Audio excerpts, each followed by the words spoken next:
Hello friends, आप सभी का इंतज़ार है। आज आपको बताएंगे कि एक एक्सेल के अंदर रुपीज़ का साइन कैसे बनाया जाता है। अगर आपके पास रुपीज़ का साइन नहीं है, अगर आप खुद से बनाना चाहते हैं तो कैसे बनाएंगे। सबसे पहले विंडो प्लस आर करके रन ओपन कीजिए, इसके ऊपर एक्सेल लिख दीजिए तो इससे आपका एक्सेल ओपन हो जाएगा। उसके बाद अपनी फ़ाइल ओपन कीजिए। ये देखिए फ़ाइल ओपन होगी, इसमें पासवर्ड डाल देते हैं। अब मान लीजिए जो basic DA HRA bonus gross salary PF P tax और जो नेट सैलरी है, इसके अंदर मैंने अमाउंट डाले हुए हैं, लेकिन उनमें ये पता नहीं चल रहा है कि क्या है ये डॉलर है, यूरो है, रुपीज़ है, क्या है।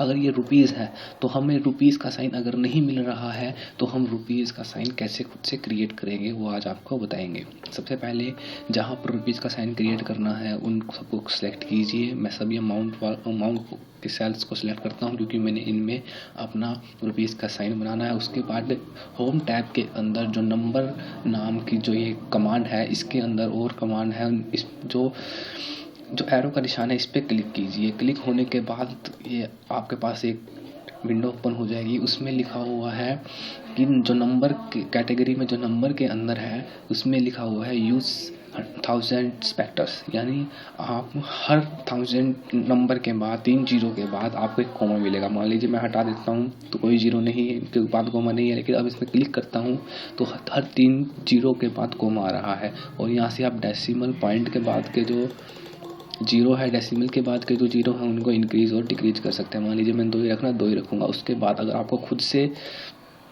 अब मान लीजिए करेंसी है, इसमें आपको रुपीज़ का साइन नहीं मिल रहा है, यूरो सभी तरह के साइन मिल रहे हैं लेकिन रुपीज़ का साइन नहीं मिल रहा है, तो आप कराने के लिए कैटेगरी के अंदर कस्टम पे जाइए। कस्टम पे जाने के बाद जो टाइप के अंदर का कमांड है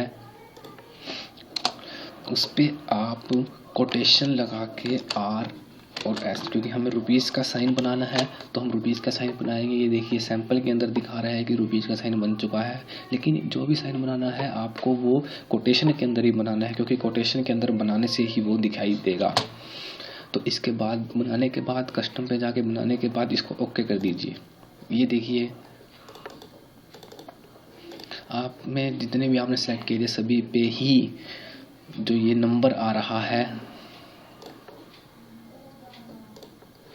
तो ये रुपीज़ का साइन आ रहा है, ये सभी पे दिखाई देगा। जितने भी हमने सेलेक्ट किए हैं सभी पर दिखाई देगा। इस तरह आप अपने एक्सेल के अंदर इसको आप सेव कर दीजिए।